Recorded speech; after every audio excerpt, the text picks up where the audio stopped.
The Book of Revelation. Hadith number 1 narrated Gumar bin al-Khattab, I heard Allah's Apostle saying, the reward of deeds depends upon the intentions and every person will get the reward according to what he has intended. So whoever emigrated for worldly benefits or for a woman to marry, his emigration was for what he emigrated for. Hadith number 2 narrated Aisha, the mother of the faithful believers, Al-Harith bin Hisham asked Allah's Apostle, O Allah's Apostle, how is the divine inspiration revealed to you?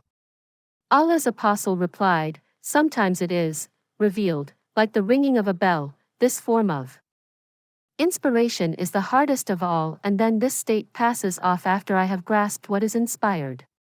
Sometimes the angel comes in the form of a man and talks to me and I grasp whatever he says. Aisha added, verily I saw the Prophet being inspired divinely on a very cold day and noticed the sweat dropping from his forehead, as the inspiration was over.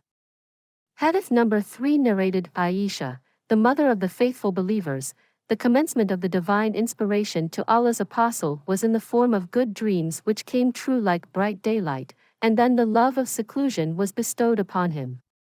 He used to go in seclusion in the Cave of Hira where he used to worship Allah alone, continuously for many days before his desire to see his family.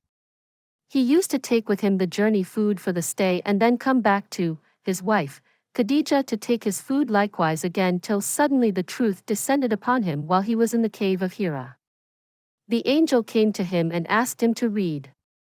The Prophet replied, I do not know how to read. The Prophet added, the angel caught me, forcefully, and pressed me so hard that I could not bear it any more. He then released me and again asked me to read and I replied, I do not know how to read. Thereupon he caught me again and pressed me a second time till I could not bear it any more. He then released me and again asked me to read, but again I replied, I do not know how to read, or what shall I read? Thereupon he caught me for the third time and pressed me, and then released me and said, read in the name of your Lord, who has created all that exists, created man from a clot. Read. And your Lord is the most generous. 96.1, 96.2, 96.3. Then Allah's Apostle returned with the inspiration and with his heart beating severely. Then he went to Khadija bint Khuwaylid and said, cover me. Cover me. They covered him till his fear was over, and after that he told her everything that had happened and said, I fear that something may happen to me. Khadija replied, never. By Allah, Allah will never disgrace you. You keep good relations with your kith and kin, help the poor and the destitute, serve your guests generously and assist the deserving calamity-afflicted ones. Khadija then accompanied him to her cousin Waraka bin Nawfal bin Asad bin Abdul Uzza, who, during the pre-Islamic period, became a Christian and used to write the writing with Hebrew letters. He would write from the Gospel in Hebrew as much as Allah wished him to write. He was an old man and had lost his eyesight. Khadija said to Waraka, listen to the story of your nephew, O my cousin. Waraka asked, O my nephew, what have you seen? Allah's Apostle described whatever he had seen.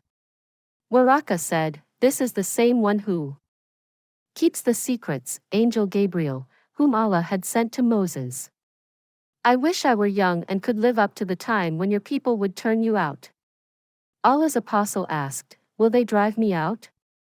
Waraka replied in the affirmative and said, anyone, man, who came with something similar to what you have brought was treated with hostility, and if I should remain alive till the day when you will be turned out, then I would support you strongly. But after a few days Waraka died and the divine inspiration was also paused for a while.